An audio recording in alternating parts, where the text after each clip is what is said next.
മിശിഹായിൽ അനുഗ്രഹീതരായവരെ, ദിവ്യകാരുണ്യ ഈശോ ഈ ദിവസം നിങ്ങളെയും നിങ്ങളുടെ കുടുംബങ്ങളെയും നിങ്ങളുടെ അധ്വാനങ്ങളെയും സമൃദ്ധമായി അനുഗ്രഹിക്കുകയും ഈ ദിവസം അവിടുന്ന് നിങ്ങളുടെ ഓരോരുത്തരുടെയും കൂടെ ഉണ്ടായിരിക്കുകയും ചെയ്യട്ടെ എന്ന് പ്രത്യേകമായിട്ട് പ്രാർത്ഥിക്കുകയാണ്.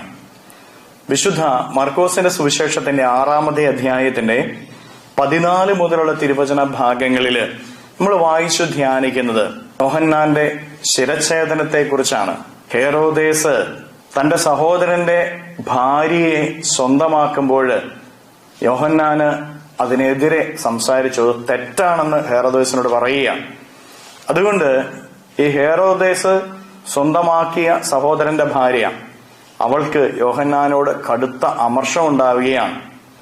ഇപ്പൊ രാജാവ് ഒരു ദിവസം വലിയൊരു സദ്യ നടത്തുമ്പോൾ ഇവളുടെ മകള് നല്ല നൃത്തം കളിച്ചു. അതിൽ സന്തുഷ്ടനായ രാജാവ് ചോദിക്കണം, നീ എന്ത് ചോദിച്ചാലും തരും. ഉടനെ തന്നെ ഇവന്റെ ഭാര്യ മകളോട് പറയുകയാണ്, യോഹന്നാന്റെ ശിരസ്സറുത്ത് തളികയിൽ വെച്ച് തരണം.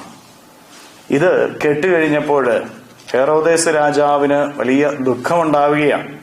കാരണം അദ്ദേഹം ഒരു നല്ല മനുഷ്യനാണ്, പ്രവാചകനാണെന്ന് ഇദ്ദേഹം വിശ്വസിച്ചിരുന്നു. എതിർപ്പുണ്ടായിരുന്നെങ്കിലും അദ്ദേഹം പറഞ്ഞത് അനുസരിച്ചു. യോഹന്നാൻ ഒരു നീതിമാനായതുകൊണ്ട് അവനെ കൊല്ലാനായിട്ട് അദ്ദേഹത്തിന് മടി കാണിക്കുക.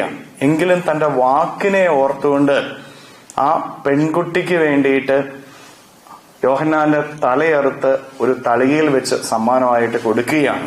രണ്ട് മനോഭാവം ഹെരോദേസിൽ നമുക്ക് കാണാൻ സാധിക്കും.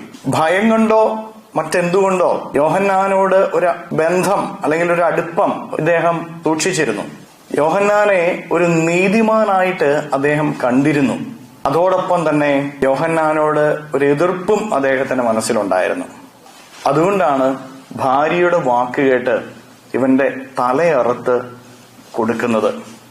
പ്രിയപ്പെട്ടവരെ, പലപ്പോഴും നമ്മുടെയൊക്കെ ജീവിതവും ഇങ്ങനെയാണ്. ദൈവത്തോടുള്ള നമ്മുടെ ബന്ധം പാതി മനസ്സോടെയാണ്.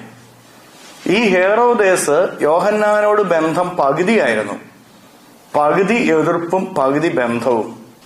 അതുകൊണ്ട് തന്നെ യോഹന്നാന്റെ ശിരസ് അറുത്തു മാറ്റാനായിട്ട് അദ്ദേഹം മടി കാണിക്കുന്നില്ല. പാതി മനസ്സോടെ ക്രിസ്തുവിനെ സ്നേഹിക്കാനായിട്ട് സാധിക്കുകയില്ല. നമ്മളൊക്കെ ക്രിസ്തുവിനോട് സ്നേഹമുണ്ടോ? സ്നേഹമുണ്ട്, സ്നേഹമില്ലായ്മയൊന്നുമില്ല. പക്ഷെ ലോകത്തോടുള്ള ഒരു മൈത്രിയും നമ്മുടെ ഉള്ളിലുണ്ട്. ലോകത്തിന്റെ കാര്യങ്ങൾ കഴിഞ്ഞിട്ട്, ലോകത്തിന്റെ സുഖങ്ങൾ കഴിഞ്ഞിട്ട്, ലോകത്തിൻ്റെതായ വ്യാപാരങ്ങൾ കഴിഞ്ഞിട്ട്, ലോകത്തിന് വേണ്ടിയിട്ടുള്ള അധ്വാനം കഴിഞ്ഞിട്ട് നമ്മൾ കർത്താവിനെ പിടിക്കും. കർത്താവിനോട് നമുക്ക് ബന്ധമുണ്ട്. പകുതി മനസ്സോടെയുള്ള ഒരു ബന്ധമാണ് പലപ്പോഴും കർത്താവിനോട് നമ്മുടെ മനസ്സിൽ നമ്മൾ സൂക്ഷിക്കുന്നത്. പ്രിയപ്പെട്ട ദൈവമക്കളെ, പകുതി മനസ്സോടെയുള്ള ഒരു ബന്ധമാണ് ക്രിസ്തുവിനോട് എനിക്കുള്ളതെങ്കിൽ ഞാൻ ക്രിസ്തുവിന്റെ ശത്രുവാണ്. പകുതി മനസ്സോടെ ഹെരോദേസിന് യോഹന്നാനോട് ബന്ധമുണ്ടായിരുന്നു, പക്ഷെ പകുതി മനസ്സ് ശത്രുവിന്റെ പക്ഷത്തായിരുന്നു. അതുകൊണ്ട് തന്നെ ഇവൻ യോഹന്നാന്റെ എതിരാളിയായിട്ട് മാറുകയാണ്.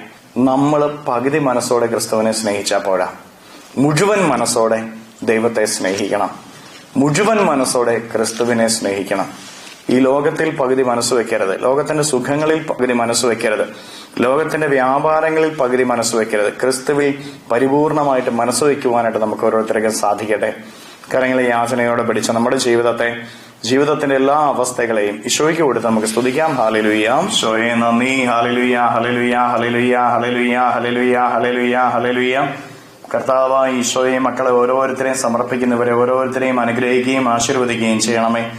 ഇവരുടെ ജീവിതങ്ങളിലേക്ക്, ഇവരുടെ അധ്വാനങ്ങളിലേക്ക്, ഇവരുടെ നൊമ്പരങ്ങളിലേക്ക്, ഇവരുടെ കഷ്ടപ്പാടുകളിലേക്ക്, ഇവരുടെ കുറവുകളിലേക്ക് അങ്ങ് ഇറങ്ങിച്ചെന്ന് ഇവരെല്ലാവരെയും സംരക്ഷിക്കുകയും സഹായിക്കുകയും ചെയ്യണമേ. ഇവരുടെ ജീവിതത്തിൽ നിന്ന്, ജീവിതത്തിന്റെ വഴികളിൽ നിന്ന് എല്ലാ തിന്മകളും, എല്ലാ ബന്ധനങ്ങളും, എല്ലാ കെട്ടുകളും, പിശാചിന്റെ എല്ലാ ഉപദ്രവങ്ങളെയും, നാരകീയ ശക്തികളെയും പൈശാചിക ശക്തികളെയും ബന്ധിച്ച് നിർവീര്യമാക്കി നരകാഗ്നിയിലേക്ക് അട്ടിപ്പായിക്കുന്നു. എല്ലാ കെട്ടുകളും ഇവരുടെ ജീവിതത്തിൽ നിന്ന് അഴിയട്ടെ എന്ന് കൽപ്പിക്കുന്നു.